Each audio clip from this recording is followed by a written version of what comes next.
The culmination of the 2016 crop rounds off another productive season for the sugar industry. Though it isn't quite a banner year, the figures this time around remain solid. Over the past 29 weeks, more sugarcane has been milled than last year. Of course, the crop began on time and was 5 weeks longer than the previous season. Last year we milled 1,186,000 tons of cane. This year we milled in the 29 weeks of crop 1,313,000 tons of cane. This is all metric tons. Last year, however, we produced 142,000 tons of sugar in the 24 weeks of crop, compared to this year where we produced 133,800 tons of sugar in the 29 weeks of crop.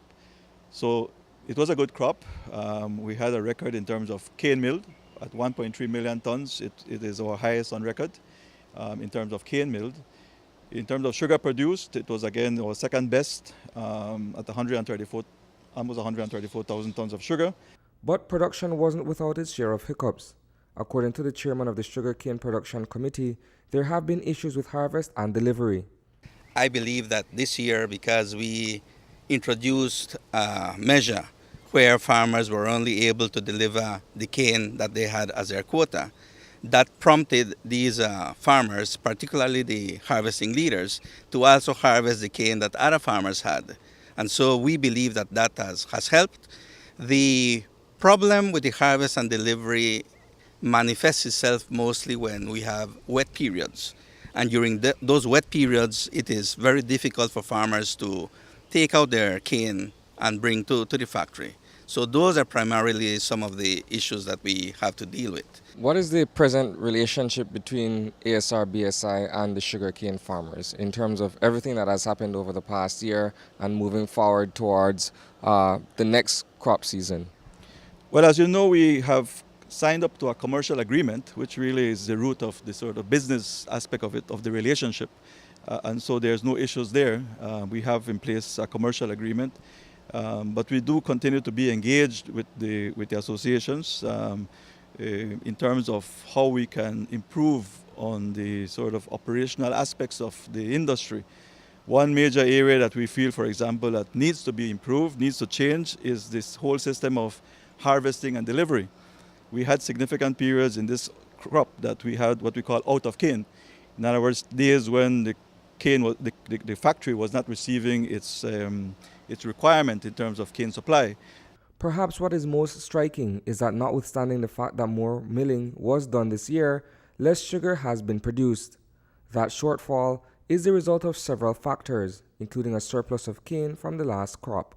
Significant cane was left unharvested, and that unharvested cane from last year was stood over to this crop.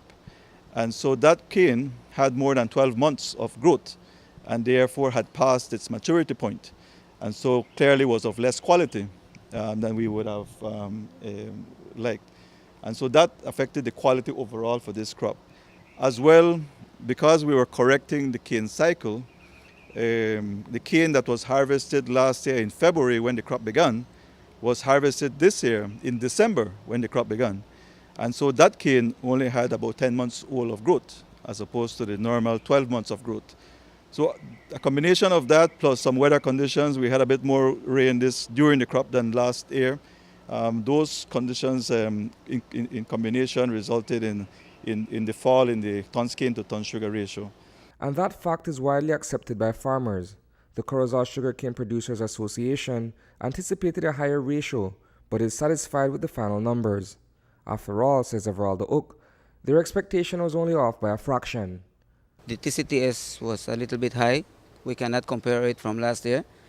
The problems that we had really was the early start of crop. We have had 2 years of delays. This crop, we tried to adjust it to a normal crop. That is one of the problems that we faced. Another was the weather. The weather, the climate affected us a lot, and that is why that we ended up with this high TCTS. No? But I believe that we were expecting 10, TCTS of 10, and we ended up at 9.8. That was in our favor.